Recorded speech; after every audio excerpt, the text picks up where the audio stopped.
حضرت حسن بصری رضی اللہ تعالیٰ عنہ فرماتے ہیں اپنی توبہ کا واقعہ، فرماتے ہیں کہ میں امیر کبیر شخص تھا اور بصرہ کے بازاروں کے اندر دکھی پریشان لوگوں کی مدد کے لیے بھی نکلتا تھا۔ ایک دن میں بازار میں جا رہا تھا کہ ایک خاتون مجھ کو نظر آئی، اتنی خوبصورت جیسے چاند کا ٹکڑا ہو۔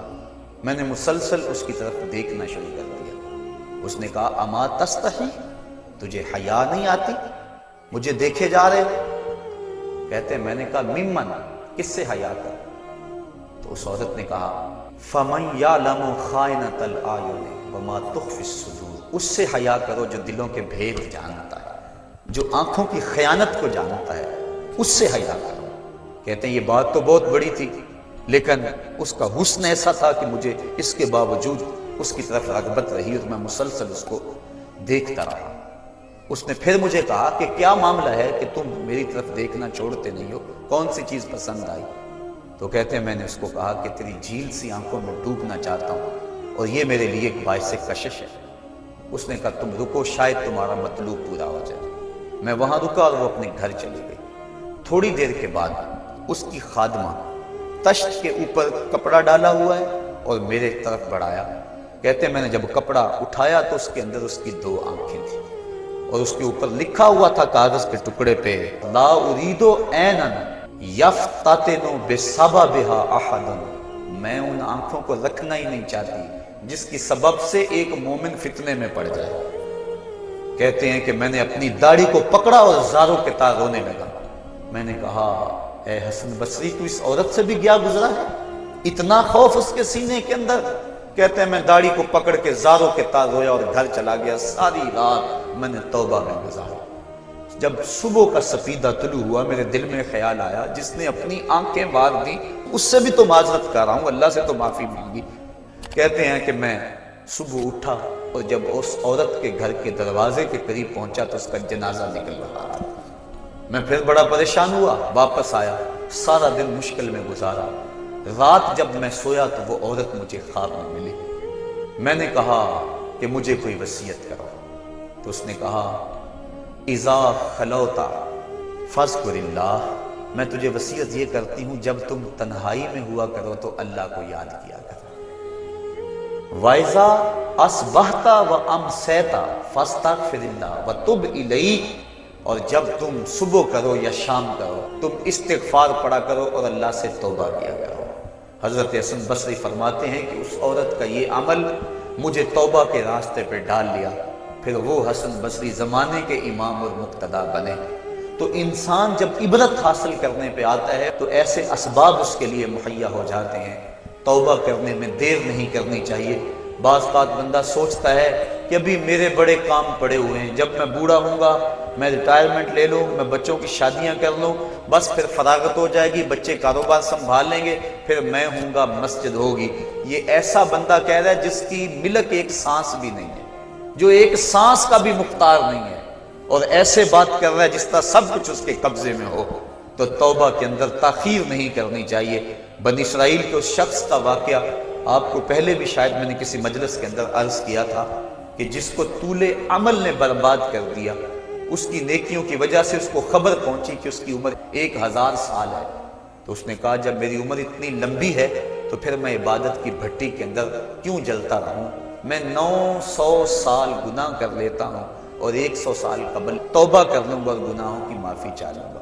900 سال گناہ کرتا رہا، 100 سال جب باقی رہا خیال آیا، پھر سوچا ابھی بڑا وقت پڑا ہوا ہے، میں 90 سال مزید گناہ کر لیتا ہوں، 10 سال قبل میں جو ہے وہ توبہ کر لوں گا۔ 10 سال رہ گئے، پھر خیال آیا 9 سال گناہ کر لیتا ہوں، 1 سال قبل توبہ کر لوں گا۔ جب 1 سال رہ گیا پھر توبہ کی سوچ آئی تو کہنے لگا 12 ماہ ہوتے ہیں سال کے، میں 11 ماہ تک گناہ کر لیتا ہوں، 1 ماہ قبل میں توبہ کر لوں گا۔